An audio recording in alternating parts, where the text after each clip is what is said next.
three. 1, 2, 3. Let's go.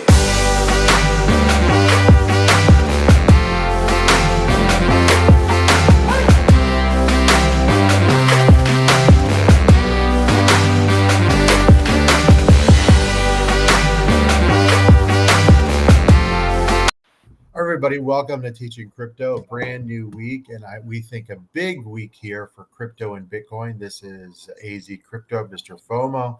MrFOMO off from a weekend where you found a way to find a hotel. I mentioned this the other day without Wi-Fi. Your luck it is had Wi-Fi. It just wasn't very fast. It doesn't work. It doesn't work, my friend. But your luck is about to change. This is my segue, because I think October again is going to be good. Now, some people in the last 48 hours might have got concerned because we've gotten down to literally almost exactly 26K. I'm not. I think we're okay. As long as we hold in the high 20, mid 25s to 26, I'm okay here. I like where we are, but let's keep it real. This is a pretty big, we say this often, but this is actually a really big pivotal week for Bitcoin going into October, November, and December. Yeah, at least for our predictions, right? So here at the end of September, we're coiling up right above 26, above that important line that we talked about. And, we're hoping to get a springboard here before the holiday season. We both think October is going to be a green month. There's going to be some profit-taking opportunities across the board. But there are some odd things going on with Bitcoin. It's something I wanted to just touch on briefly this morning. Bitcoin ordinals or inscriptions, they're sort of clogging up the network. At the current moment, there's almost 400,000 unconfirmed transactions on the network. Now, that seems like a huge problem, and it is. Congestion in the network is a huge problem. However, this has happened before. In 2017 was the last time we saw congestion levels this high. It's also driving fees up. But the Lightning Network scaling solutions will get past this. And so it's not too much to worry about, but you're going to hear some FUD about that in the next few days, maybe in the coming weeks. I'm hoping that doesn't affect our October. It shouldn't really, because this is something that's been happening since May. However, it's important to note that is happening, and that, Lightning and everything else will be working on it. But there is some backup on network right now, and we aren't in the bull run. We aren't in the height of their, of the transaction action. So I think that, we've got some work to do. Jack, who left X or Twitter, he's supposedly working on the Lightning Network, and so they've got some scaling up to do in order to get Bitcoin working a little bit faster. But as we've always said, transaction speed for Bitcoin is not necessarily that important. It's a store of value.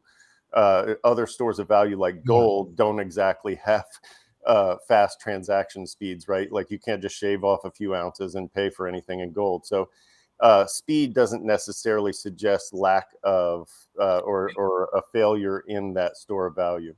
Well, I got to remember, in the U.S., if you buy something with Bitcoin, there's tax implications. And so that complicates it big time. So the store of value is where it's at, the scarcity, right? The fact that only so many have been made and only so many are left.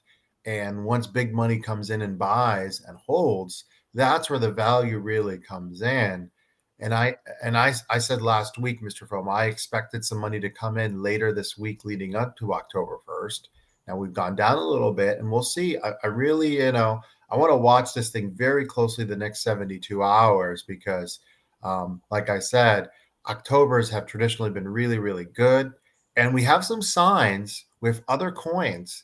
Kind of, sometimes what will happen, if you remember our last mini bear during the bull, right? A couple summers ago, as Bitcoin was struggling, some of the alts started moving quietly on their own. And how about this? If I told you one of the coins that we've talked about a lot has been up 21% over the last 30 days, would that surprise you, MrFOMO? No, it wouldn't. Okay, well, I'm How going do to the talk about tokens we one talk about go that, up like that that? has kind of foreshadowed Bitcoin in the past a little bit, especially in years past, and that's Chainlink. Now, if you got Chainlink right at 6, great job, but it's been up 21%. And this one made a move earlier this summer, right? It went a move from 6, almost pushing 8, and Chainlink looks like it's on the rise. And for this to continue, and I think it will in October, Bitcoin would have to go up. But you're seeing some money quietly go into some of the alts, big name alts, though. These aren't, low cap jabs or anything like that. And Chainlink is one that I've talked about. I obviously, with August being as bad as it was, none of my picks did well. But now, about 6 weeks later, you're starting to see Chainlink really rise. I'm looking for this thing to have a really nice October here. Not financial advice, by the way. Hit that like, hit that subscribe, hit that bell notification. Help us out. Super chats are always open. But Mr. FOMO, this is a good sign for me, is that the market is not completely flat or going in the red. And you can see now that's the monthly. But if I click on even the weekly, it looks even better, right? Okay, you're seeing Right. some momentum here, and October is going to be here very soon, right? And so traditionally October has been good. It seems like crypto loves, just like college football, and loves tradition as well in the fall. If you look at the charts, sometimes they deviate, but we told everyone September was never great, and actually hasn't been that bad at all. So that to me is really bullish, and we kept saying this. If September is not really really bad, that could mean great things for October and early to mid-November. I do think in the holidays we'll get another leg down, not extreme, and it really just depends on how far we go up here. But looking good so far. That is a good sign. We never really got down to that 20,000 prediction that everybody was throwing, and that was what was happening, right? Everybody thought when we went through that little crash, oh, we're going a little bit further, we're going a little bit further. And we reminded people of the levels and where we had strength and why we didn't think it was going further down. We also reminded people once it started coming back up where the important levels were, and we're still holding there. And so I think that, that there's fear and emotion when the market goes down, and we saw a little bit of that. But for those of us who stayed strong and bought some cheap sats and moved forward, good for us. Well, here's the thing. Last time Bitcoin held for 30,000 for several weeks, we went down, as you know, to 25. Now we've been holding in the 25, high 25 to mid 26 area for a while. And so this time, the big question is, are we going back up? Are we going back down? But history tells us there will be somewhat of a dramatic move. When I say dramatic, I'm talking about $4,000 to $5,000 in a couple days. And I anticipate there will be some failed attempts at 30. I don't think we're going to get up to 30 and shoot back up. I think there will be resistance if you look at the charts at 30. But I do believe, let's see how this goes, that we're going to break 30 next month and possibly head even higher. That's my hope. I think you'll see some alts, not all, but some alts like Chainlink make some nice move. I like XRP as well. We'll talk about our October picks later this week. I don't want to give it all away in one show, but I like the movement we're going. We talked about important levels, 27.1, or excuse me, 27.1, 27.2. We've got to get above that and hold it. That's another important level, at least locally. And then 29.30, there's a lot of strength in there. We've been butting our heads against that 27 level. I anticipate, like you said, we're going to butt our heads against that 30 level for a little bit before we finally break through. But after October, you've got the holidays on deck. People are going to start cashing out in order to buy gifts and do other things. There are going to be reasons for people to cash out for the holidays. So through that November, that November or December, January area that we talked about until credit cards get paid off and all that, I think there's going to be a little bit of dip. And I know that's a little bit naive and a little bit of a snapshot of only a small portion of the market, but I think that there are going to be other people that follow suit when that happens. People do spend a lot of money in mid to late December, but let me give you another angle about this. People also need to make money between now and mid to early December after Thanksgiving. And so how do you make money? A little bit of manipulation here in late September, early October into right before Thanksgiving. And that is what I'm looking for. And Mr. Slim always manages to bring up Litecoin. Mr. Slim, I'm going to keep telling our viewer, thank you for reminding me. Litecoin this spring, watch out. And we'll do a show just for you. We might have him on as a co-host for that Litecoin video for sure. Mr. Slim, I don't know what you look like on camera, but got to be better than us. Well, he better start getting in shape, right? Just like I did. Camera ready? It took me months. Let's circle back to and you lost about what 30, 40 pounds there? A little bit more actually. Nice. But let's circle back to Carolina Cruz comment here. Just got a new Voyager phishing email. Yeah, we're all shaking our heads at this kind of stuff. And I'm going to go ahead and share one that I brought up from my account just to show you what it looks like for those of you who aren't special and haven't gotten your Voyager phishing email attempt yet. This is what it looks like. They're trying to, it says joint motion of settlement parties and the AHAG, and remind you that the AHEG is the ad hoc expert group. They're just getting approval to pay the lawyers that help them through this entire process. So this has nothing to do with FTX Alameda. This is not going to be a payout for anyone. There is no reason to believe that anything is on deck or checks are on the way. There's no reason to click on this. This is a definite phishing attempt. Yeah, and remember, if it doesn't come from Instant Voyager, it's fake. Now, Mr. FOMO, I was going to bring this up, but I did talk about this on the show Friday, is a very critical month for Voyager, actually, because we're going to find out if mediation did or did not work. And we know mediation started about 3 weeks ago. Now, they're not great in giving us news right away. So I could see mediation failing as early as this week, and we don't find out till 2 weeks later, because that's what these guys are about. They're not about, let's be honest. So if mediation does work, you would assume they would want to give people the good news quickly. You would assume. Paul Hage's not exactly a great communicator.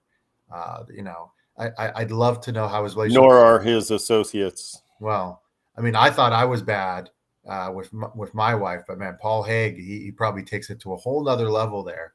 Jokes aside, we can only joke about this horrible situation here. Paul's got to get it together. He's got to communicate. I just want to know when mediation does or does not work.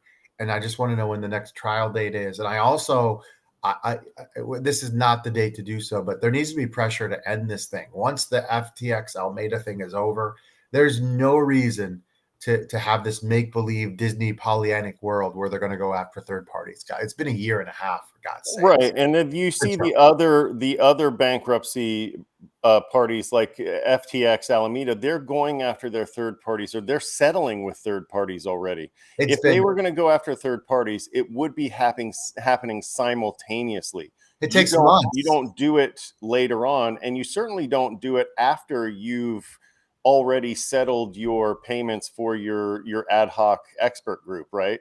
You like that.